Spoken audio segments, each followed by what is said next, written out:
Gjykata speciale, presioni ndaj Kosovës erdhi nga administrata Obama.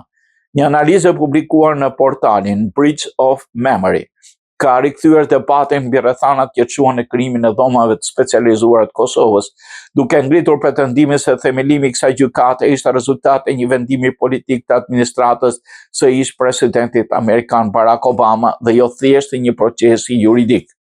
Autori i analizës, Jason Steinbaum, ish drejtor i stafit në Komisionin për Punë të Jashtme të Kongresit Amerikan dhe bashkëpunëtor për afro 3 dekada i ish kongresmenit Eliot Engel pohon se për vite me radhë SBA kishin mbajtur një qëndrim skeptik ndaj akuzave të ngritur në raportin e Dick Martit kundër UÇK-s. Sipas tij, edhe një raport i CIA-s kishte minimizuar pretendimet për trafik organesh dhe terrorizëm. Steinbaum argumenton se politika amerikane ndryshoi në vitin 2015 kur diplomatët amerikanë filluan të ushtrojnë presion ndaj institucioneve të Kosovës për miratimin e gjykatës speciale, duke paralajmëruar se në të kundërt ajo mund të krijojë nga Këshilli i Sigurimit i OKB-s.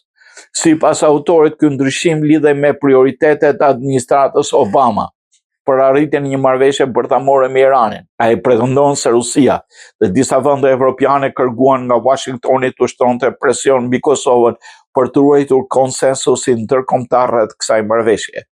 Në analizë thuhet gjithashtu se ambasada amerikane në Prishtinë dhe Departamenti i Shtetit morën udhëzime të qarta për të mbështetur krimin e dhomat specializuara.